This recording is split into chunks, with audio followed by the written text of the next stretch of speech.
আরে ভাবি যে, কলপারে তুমি? পারুল মুখে হাসি ফুটিয়ে বলল। হ, তোমার অসুবিধা হইব দেইখা, আইলাম কুপি নিয়া। আমার তো হাত মুখ ধোয়া শেষ, ভাবি। ঘরে আইও তাইলে। আম্মা ভাত বাইরা দিতাছে, তুমিও খাইতে বসো। আইচ্ছা চলো। আর আম্মা মনে হয় তোমার ভাইজানের লগে, তোমার বিয়ার কথা কইব।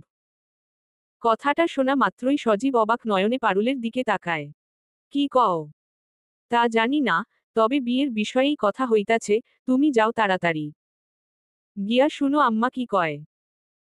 শরীফ দ্রুত পায়ে ঘরে ঢুকতেই কানে আসলো সজীবের কথা, কণ্ঠে কিছুটা বিরক্তি মেশানো নিয়ে জোমেলা বেগমের উদ্দেশ্য বলছে। এত বিয়া বিয়া কইরেন না, আম্মা। শরীফ কথাটা শুনেই সঙ্গে সঙ্গে উত্তর দেয়। কার বিয়া লাগছে ভাইজান? আম্মার। দরজার পাশ থেকে কথাটা বলে উঠল পারুল। সেটা শুনেই শরীফ উচ্চশব্দে হেসে ওঠে, জোমেলা বেগমের চোখে মুখে তখন রাগের ভাঁজ স্পষ্ট। তার বাজখাই কণ্ঠ ধেয়ে আসলো পারুলের দিকে। রসিকতা করো বৌমা। আমার বিয়া। পারুল শাশুড়ির এহন অবস্থা দেখে পারছে না হাসতে, কাপড়ের আঁচলে মুখ টিপে বলে। আমি তো আম্মা কইয়া ডাক দিছিলাম আমনেরে, শরীফই মাঝখানে হেসে উঠল। কাচুমাচু মুখ করে কথাটা বলল পারুল। জোমেলা বেগম মুখটা কিছুটা কালো করেই রাখলেন চুপ করে। আয় শরীফ, খাইতে বইয়া পড়।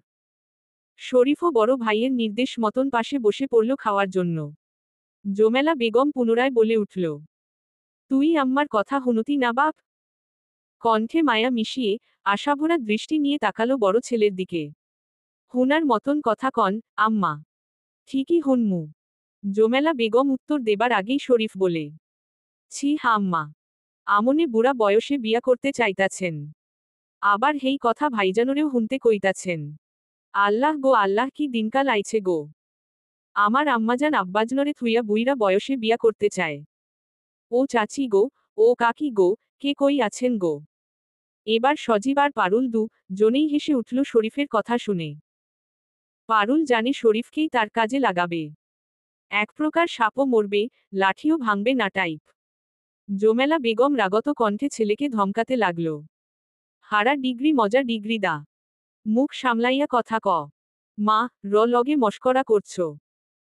জোমেলা বেগম বুঝলেন আর কুল করতে পারবেন না, তার উপর ছোট ছেলেও চলে এসেছে। সে তো সবসময় এক কাঠি উপরে। অগত্যা ব্যর্থ হয়ে, মুখ ভারী করে সেই ঘর থেকে দ্রুত প্রস্থান নিলেন তিনি। পারুল শাশুড়ির দিকে তাকালেন, জোমেলা বেগমের মুখ তখন দেখার মতন হয়েছে। ভাবি, গোশতটা কিন্তু মজা হইছে। আম্মা রাঁধছে শরীফ, মা, হাতের রান্ধা তো সবসময়ই ভালো হয়। এমন কইরা আম্মাও যদি সবসময় ভালা থাকতো। শরীফের কথা শুনে সজীব শরীফের পিঠে হালকা করে থাপ্পড় দিয়ে বলে। দূর ভাই। মা, বয়স হইছে, আর তাছাড়া আম্মা তো আমগো ভালোই চায়। সজীবের কথা শুনে পারুল বড় করে শ্বাস ছাড়ে। এই শাশুড়ি আম্মা ভালো চাইতে চাইতে না জানি তার সর্বনাশ কইরা দেয়। তুই খাবি না, বউ? আমনেরা খাইয়া লন, আমি আম্মা আর রিয়া হেগো লগেই খামু। আইচ্ছা। ভাইয়ের খাওয়া শেষ হতেই পারুল জোমেলা বেগমের ঘরের দিকে অগ্রসর হয়। চারিপাশে চোখ বুলিয়ে দেখে ঘরের আশেপাশে কোথাও জোমেলা বেগম নেই। পারুল দীর্ঘশ্বাস ছেড়ে আনমনেই বলে উঠল। রাইত কইরাও আম্মার মাইনসের বাড়িতে যাইয়া বইয়া থাহনের অভ্যাস গেল না। পারুল এবার গেল রিয়ার রুমের ভেতরে। রিয়া, ভাত খাবে না? একটু পরে খাবো, ভাবি। আম্মাও নাই। আম্মা আসলে তোমরা খাইয়া নিও, আমার শরীরটা ভাল্লাগতাছে না, আমি যাইয়া শুই। আইচ্ছা। কিন্তু ভাবি হুনো? কও। ভাইজানরে একটু কইও তো, আমার খাতা শেষ হইয়া গেছে। আইচ্ছা কমুনে। কথা শেষ করে পারুল নিজের রুমে চলে যায়। গিয়ে দেখে সেখানে সজীব খালি গায়ে হাতপাখা দিয়ে বসে বসে বাতাস করছে। পারুল গিয়ে পাখাটা সজীবের হাত থেকে নিয়ে নিয়ে বাতাস করতে থাকে। আরে আমি বাতাস করতাছি তো। থাক, আমনে আরাম করেন। সজীব মৃদু হেসে বলে। তোর গরম লাগতাছে না? না। পারুলের চটজলদি জবাবে কিছু বলল না সজীব। একটা কথা কওনের আছিল। কইয়া ফালা, কি কইবি? রিয়ার লেখনের খাতা শেষ হইয়া গেছে। সজীব বড় করে শ্বাস নিয়ে বলল। শেষ হইয়া গেছে, দেহি আইনা দিমুনে। রিয়ায় পড়ালেহায় খুব ভালা। হেই লাইগগা তো, গায়ের মাইয়ারা যেনে পড়ালেহার নামও লইতে পারে না, হেই জায়গায় আমার বইনে পড়তাছে। আইজকা তো খালি হাতে ফিরা আইছেন, বাজার করেন নাই। কালকের লাইগা তো কিচ্ছু নাই। পারুলের কথা শুনে সজীব মলিন দৃষ্টিতে স্ত্রী দিকে তাকিয়ে বলে, দুপুরে তো হেই কারণেই বাইর হইছিলাম। আইজকা কয়ডা দিন ধইরা কোনো টেকার হদিস নাই। কাম যাও করছি হেরা কইছে টেকা কয়দিন পরে দিব। কি যে করুম মাথা, পাগল পাগল লাগে। স্বামীর চিন্তিত কণ্ঠ শুনে পারুলেরও মুখ ভার হয়ে আসল। তবুও আশ্বাস দিল, চিন্তা কইরেন না, আল্লাহ আছে। ব্যবস্থা হইয়া যাইব ঠিক। সজীব উত্তর করে না। পারুল চুপচাপ বসে, হাত পাখা দিয়ে স্বামীকে বাতাস করতে থাকে। চারপাশে নিস্তব্ধতা, শুধু মাঝে মাঝে ঝিঝি পোকার ডাক শোনা যায়। ঘরটা আধো অন্ধকার, হারিকেনের হলদে আলোয় জনের ছায়া দেয়ালে দুলছে। একটু পর সজীবের দৃষ্টি আটকে যায় পারুলের মুখে। গরমে মেয়েটার কপালে ছোট ছোট বিন্দু বিন্দু ঘাম জমেছে, তবুও ক্লান্তির রেশ তার চেহারায় বিন্দু পরিমাণও নেই। হারিকেনের আলোয় তার মুখটা ঝিম ধরা হলুদ সোনালি রঙে ঝলমল করছে। হাত পাখার বাতাসে চুলগুলো হালকা উঠছে। পারুল খেয়াল করে সজীব তার দিকে এক দৃষ্টিতে তাকিয়ে আছে। ওমন কইরা কি দেহেন? আমার বউরে দেহি। সজীবের কথায় পারুল লজ্জা পেয়ে মাথা নিচু করো ফেলতেই সজীব পুনরায় বলে, তুই অন্যরকম বউ। একদম সহজ সরল, কোনো প্যাচকোছো নাই তোর ভিতরে। সজীবের কথায় পারুল নিশ্চুপ। হাত পাখাও ততক্ষণে থেমে গেছে। সজীব আকুতিভরা কণ্ঠে পারুলকে বলে, সব সময় আমারই থাকিস। ও মা, আমি কই যামু? আমি তো আপনার কাছেই আছি। পারুলের কথাটা শেষ হতেই সজীব তার দিকে এক পা এগিয়ে আসে, পারুলের হাতটা নিজের হাতের ভেতর নিয়ে নিল। সজীব ধীরে ধীরে তার কপাল থেকে গাল থেকে থুতনিতে নামিয়ে আনে তার ঠোঁটের স্পর্শ। সময় বাইরের ঝিঝি পোকার আওয়াজ থেমে গিয়েছে। ঘরটা কেমন নিস্তব্ধ হয়ে আছে। সজীব ঘোর লাগা দৃষ্টিতে স্ত্রীর দিকে তাকায়, শারীরিক টানটা আর শুধুই শরীরের থাকে না, তা ছড়িয়ে পড়ে অনুভবে, চোখে, ঠোঁটে, আঙুলের নরম ছোঁয়ায়, আর শরীরের প্রতিটা ভাজে ভাজে। স্বামীর ভালোবাসাময় স্পর্শে। শরীর খারাপ হইলে নাকি ঘরের বাত্তি জ্বলে। কি মাইয়া আনছে আমার পোলায়। আমি এর ব্যবস্থা করুমি। পারুল আর সজীবের রুমের বাইরে আলো জ্বলতে দেখেই রাগে গোজগোজ করতে করতে চলে গেলেন জোমেলা বেগম। মেয়ে সহ খেতে বসেছে, রিয়া তখন গরমে অস্থির হয়ে পরনের উড়না ছুঁড়ে ফেলে হাতপাখা দিয়ে বাতাস করছে। জোমেলা বেগম খাবার বাড়ছে আর অগ্নিদৃষ্টি মেলে মেয়ের দিকে তাকিয়ে বলে, খাইতে আইবি, না আইলে না খাইয়া থাক। রিয়া চৌকি ছেড়ে নামতে নামতে বলে, আইতাছি, এরম করো ক্যা? আয়, আমি যাইতাম। এই না একটু আগে বাইরে থেইকা আইলা? আবার কই যাইবা এই রাইতে? কথাটা শুনে জোমেলা বেগম রেগে গেলেন আচমকা। আমি রাইতে বাইরে ঘুরতে যাই? রিয়া থতমত খেয়ে উত্তর দেয়, আমি তা কই নাই আম্মা। জামু চুলার কাছে, চুলা গুতাইতে হইব, না হইলে তরকারি যা আছে নষ্ট হইয়া যাইব। রিয়া অবস্থা বুঝে চুপ করে খাবার খেতে লাগলো, জোমেলা বেগম খাওয়া শেষ করে রাগে গিজগিজ করতে করতে থাকে। মহারানী শৈল খারাপের বাহানা দিয়া জামাইর লগে ঘুমাইতে গেছে, আর অহন এই তরকারি সব আমারে জাল দেউন লাগব। মন চায় সব ছাইরা বনবাসে যাই আমি। এইবার বুঝছি, ছুডু ভাইজান কেন এমন করে। রিয়া মা এর দিকে তাকিয়ে মিনমিনে কথাটা বলল, যাতে জোমেলা বেগম শুনতে না পায়। শুনলে শনির দশা তার কপালেই নাচবে, সে কথা ভালো করেই জানা। আজান থেমে গেছে একটু আগে। সেই শব্দের শেষ ধ্বনি এখনো যেন ভেসে আছে বাতাসে। বাড়ির চারপাশ নীরব। শুধু এক আধটু পাতার খসখস শব্দ, কখনো দূরের গরুর ঘণ্টার টুংটাং আওয়াজ শোনা যাচ্ছে। পারুল গোসল সেরে উঠোনে এসে দাঁড়িয়েছে। তার মাথা থেকে পানি গড়িয়ে পড়ছে শাড়ির আঁচলের কোণে, কপালে পানি লেগে চুলগুলো সেটে আছে, চোখে মুখে ভেজা ভাব। সে চুপ করে দাঁড়িয়ে থাকে কিছুক্ষণ, তারপর ধীরে ধীরে বসে পড়ে উঠোনের মাটিতে রাখা পুরনো পিঁড়িতে। পিঁড়ির পাশেই রোদ আসায় অপেক্ষায় ভেজা কাপড়গুলো বাতাসে দুলছে। এই শান্ত পরিবেশের ভেতরেও পারুলের ভেতরটা কেমন অশান্ত হয়ে উঠছে। একটু পরই সবাই উঠে পড়বে, সে কি রান্না করবে কি করবে ভেবে পাচ্ছে না। নিম্নমধ্যবিত্ত শ্রেণীর পরিবার তারা, দিন আনে দিন খায়। চিন্তিত মুখ করে বসেছিল, ঠিক তখনই ঘর থেকে দেখতে পায় শরীফ আসছে। কল পাড়ে গিয়ে মুখ ধুয়ে শরীফ পারুলের কাছে গিয়ে দাঁড়ালো। গোসল করার কারণে শরীফকে দেখে পারুলের কিছুটা লজ্জা লাগলেও শরীফ স্বাভাবিকভাবেই প্রশ্ন করল, কি হইছে ভাবি? কই কিছু না তো। মন খারাপ কইরা বইয়া আছো যে? এমন নেই। দেহি হাতখানা সামনে আনো তো। শরীফের এহনো আবদারে অবাক হয় পারুল। হাত এগিয়ে দিতেই শরীফ পারুলের হাতে 100 টাকার কচকচে একটা নোট দিতেই পারুলের চোখ মুখে অবাকের ছাপ দেখা যায়। টেকা? হ, আমার জীবনের প্রথম উপার্জন আমি তোমারে দিলাম।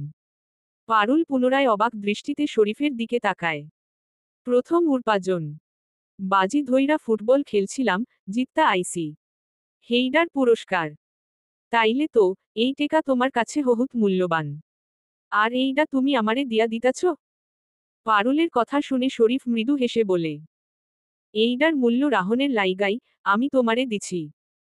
আমি চাই আমার প্রথম উপার্জনের টেকা আমি তোমারে দিমু। তুমি যেডা মন চায় হেইডা করো তো। ঠিক তখনই সেখানে আসে জোমেলা বেগম। দূর থেকে ছোট ছেলে আর বৌমার কথোপকথন শুনে চিল্লাতে চিল্লাতে আসে। প্রথম উপার্জন মা রে না দিয়া দিতাছোস বড় ভাইয়ের বউরে। আর কি কি দেখন লাগবো? শরীফ কিছুটা বিরক্তিকর স্বরে বলল, তুমি টেকা নিয়া করবা কি? তোমার তো টেকার দরকার পড়ে না, তুমি কি সংসারের কোনো কাম করো? না কাইজ করো? আমি আজাইরা খাই। নিজের পোলা হইয়া এত বড় খোটা দিলি আমারে। এবার বিরক্তিতে চোখমুখ কুঁচকে এলো শরীফের। মা এর এই দিকগুলোই সে পছন্দ করে না। সেজন্যই মা এর সাথে তার বেশিরভাগ সময়ই দ্বিমত হয়। সজীব মায়ের বাধ্য ছেলে হলেও শরীফ পুরোপুরি মায়ের বাধ্যগত সন্তান কখনোই ছিল না। উত্তরে শরীফ কিছু বলবে তার আগেই পারুল পরিস্থিতি সামাল দিতে বলে ওঠে, আমনের পোলার প্রথম ইনকাম তো আমি আমনেরই দিতাম আম্মা।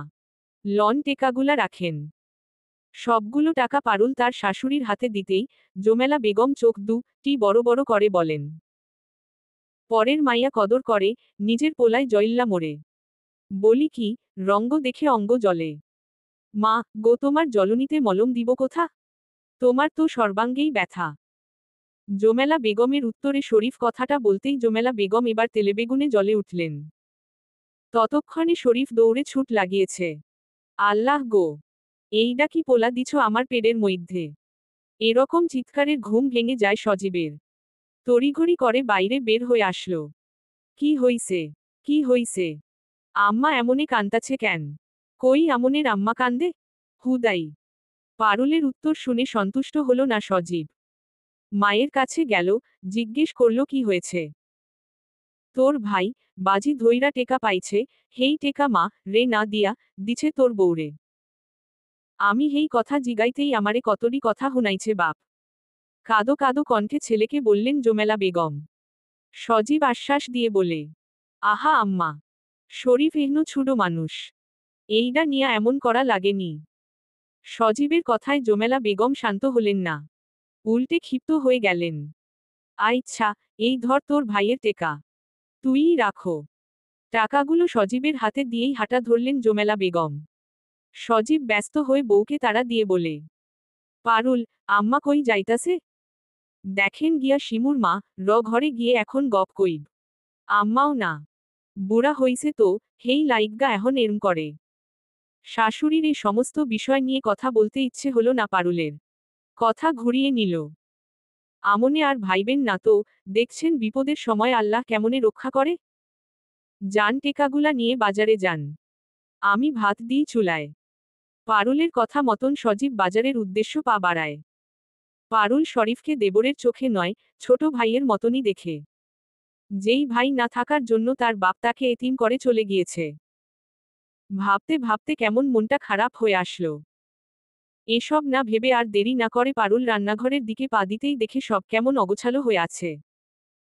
বাসন কোসন ছেটানো, পাতাগুলো ছিটিয়ে পড়ে আছে।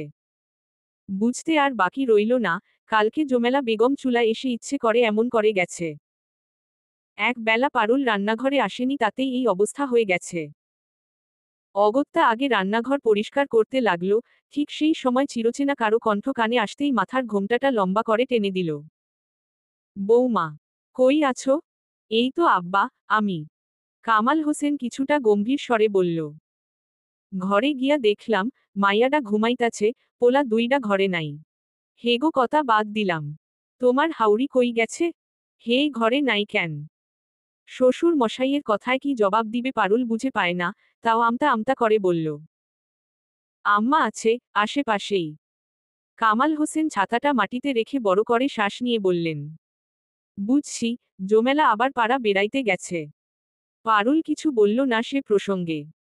আব্বা, চা খাইবেন? আমনের পোলায় অহনো বাজার কইরা আনে নাই। আনলে ভাত দিমু। না, আমি ঘরে যাই।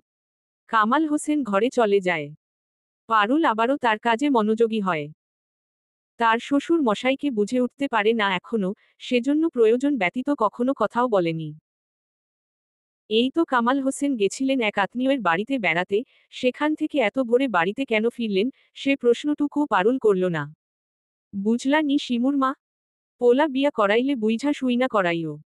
পোলা যেন হাতের থেইকা ছাড়া না হয়। শিমুর মা মুখে পান দিয়ে ঠোঁট দুটো লাল টুকটুকে করে বলতে লাগলেন। কেন? সজীবরে তো তুমি তোমার হাতেই রাখছ। জোমেলা বেগম হা হুতাশ করে বলে। আমি হাতে রাখলে, তার বউ তারে আঁচলে বাইন্ধা রাখছে বুঝলা। কই আমার বইনের মাইয়াডারে পছন্দ কইরা রাখলাম, আমার বড় বউ বানাইতাম। বইনে আমারে কত কী দিত। বড় কথা বইনের মাইয়ায় আমার কথায় উঠত আর বইত, আর হের জায়গায় এই অনাথ মাইয়া একটা আইছে। আইছে তো আইছে একবারে ফকির হইয়া। না কোনো অনুষ্ঠানে পোলার শ্বশুরবাড়ি থেইক্কা কোনো কিছু চোখে দেহি আর না ওই ছেড়ি বংশের বাত্তিও জ্বালাইতে পারল। বেশ রাগ ক্ষোভ টই মিলিয়ে কথাগুলো বললেন জোমেলা বেগম। শিমুর মা শেফালি প্রতি উত্তর করলেন। বংশের বাত্তি না দেউক, মাইয়া জন্ম দিলেও কইতাম তোমার বৌমা পোলাপাইন জন্ম দিবার পারে। ছেমরির তো তাও হয় না। নির্ঘাত তার কোনো বাচ্চাই হইব না। আমিও তাই কই গো শিমুর মা। ওই মাইয়া হইছে বান্ধা। আমার পোলারে কইলাম আরেকটা বিয়া করতে। পোলাও কানে নিল না। আহারে, কষ্ট পাইও না গো। সান্ত্বনা বাণীতে শান্তি পেলেন না জোমেলা বেগম। উঠে যেতে নিচ্ছিলেন ঠিক তখনই শেফালি তাকে ডেকে বসায়। আরে কই যাও? দুইটা পরামর্শ দেই। হুইং না যাও। জোমেলা বেগম বসলেন। তারপর শেফালি শুরু করল তার বক্তব্য দেওয়া। তা শুনে জোমেলা বেগমের ঠোঁটের কোণে দেখা দিল মুচকি হাসি। কি করতে হবে সেটা মাথায় গেঁথে নিলেন বেশ ভালো করেই। চুলায় আগুন জ্বালিয়ে দিয়েছে পারুল। এক হাতে কাঠের ছোট্ট একটা টুকরো দিয়ে পাতাগুলো চুলোর মুখে গুজে দিচ্ছিল, অন্য হাতে তরকারির পাতিল সামলাচ্ছিল। গরমে মুখটা ঘেমে উঠেছে, তবুও সময় নেই তার। আজকে তো আরো দেরি হয়ে গেছে। ঠিক তখনই পাকঘরের কোণা দিয়ে রিয়া এসে দাঁড়ায়। আইচ্ছা ভাবি, মাইয়া মাইনসে কোন কাম পারলে বেডা মানুষরা বেশি খুশি হয়? পারুল চুলার আগুনে মুখটা একটু ফিরিয়ে রিয়ার দিকে তাকায়। মুহূর্তখানিক চুপ থেকে মৃদু হাসি ঠোঁটে ফুটিয়ে দেয়। সবচেয়ে খুশি হয় যখন মাইয়া মাইনসে একটা শব্দ না কইরা সব সহ্য করে। পারুলের কণ্ঠে অভিযোগ ছিল না, ছিল সংসারের অভিজ্ঞতা। যেন অনেক দিনের জমে থাকা কিছু কথা আগুনের ধোঁয়ার মতন উড়ে যাচ্ছে। রিয়া চেয়ে রইল ভাবির মুখের দিকে। তারপর বলল, ধুরো ভাবি, তুমিও না। আমি একটা কথা জানতে আইছিলাম, আর তুমি কিনা উল্টা পাল্টা কথা কইলা। আচ্ছা আচ্ছা, কও না এখন, আর কি কইবা? আর কইমু না, ইচ্ছাই নাই আর। তুমি থাকো তোমার মতো। রিয়া চলে যায় সেখান থেকে। রিয়ার মতো সেও একসময় বুঝত না এত কিছু। তারও একসময় জীবন ছিল সহজ, সরল। কিন্তু বিয়ের পর সংসারের ভার কাঁধে নিয়েই যেন এক অদৃশ্য পাঠশালায় ভর্তি হয়ে গেছে সে। আগের সেই দিন আর নেই। এখন সে সংসারী নারী। একজনের স্ত্রী। এই পরিচয়টাই যেন অদ্ভুতভাবে তাকে অনেক কিছু বুঝিয়ে দিয়েছে। এখন অনেক কিছুই না বুঝেও বুঝে যায়। চলবে। পরবর্তী পর্ব পেতে চ্যানেলটি সাবস্ক্রাইব করুন।